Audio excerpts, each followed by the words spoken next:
This is a trial which was performed in platinum-resistant ovarian cancer, which is really a special situation for our patients and for us physicians also. Why is that? Because they have large cancer burden, they have symptoms, they have psychological issues like anxiety or insomnia, and especially things like appetite loss or abdominal pain. And those patients are in a strong palliative setting and they know they will die. So that's the tension when you treat a patient with platinum-resistant ovarian cancer. And we have only limited therapeutic choices. Some years ago, Mirvetuximab, an anti-angiogenic antibody found into this indication, and was really effective to a small amount of those patients.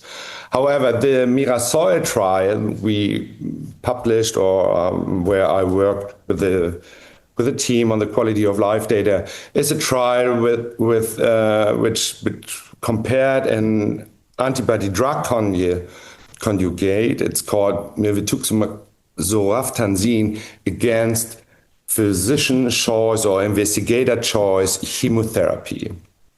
And there we could see that the response, the shrinkage of the tumor was definitely better in the experimental MIRV group, and that PFS, and especially very important, that overall survival was significantly prolonged by Mirvetuximab in comparison to investigator choice chemotherapy. And it's one of the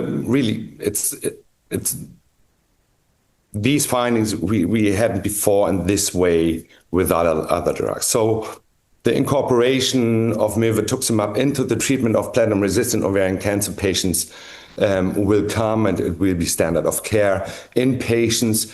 That's one limitation, who have high folate receptor alpha expression.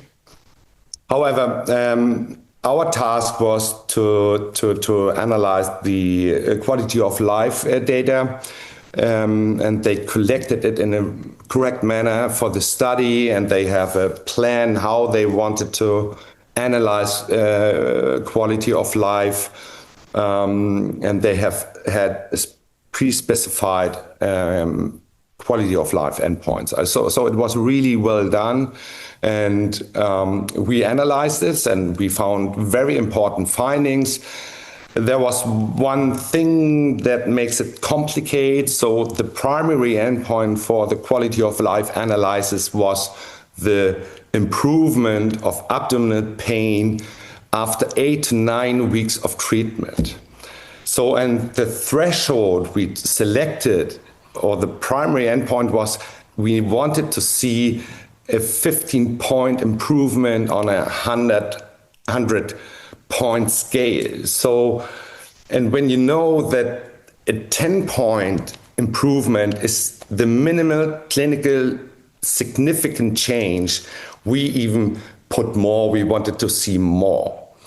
And when we take a look with a 15-point improvement, we see that there's a significant or important percentage of more improvement. However, it was not significant. But when we take the pre-specified sensitivity analysis with a 10-point improvement, there we see clearly significant improvement of abdominal pain, the primary endpoint, in the MIRASOL trial. But that's the problem when we wanted too much, at least with the 15-point improvement, where we didn't see significance, but we saw with the pre-specified sensitivity analysis. So it's in the middle, but for sure we can say there's strong evidence that patients go better with the most important symptom they have with platinum-resistant ovarian cancer when you compare MIRV against chemotherapy. But there were some other interesting findings, that some functional scales did improve in the MIRV arm versus worsened in the chemotherapy arm, like physical functioning or the global health status, quality of life. And very interesting also that fatigue, which is also a very important symptom for our patient, improved in the MIRV arm and worsened in the chemotherapy arm.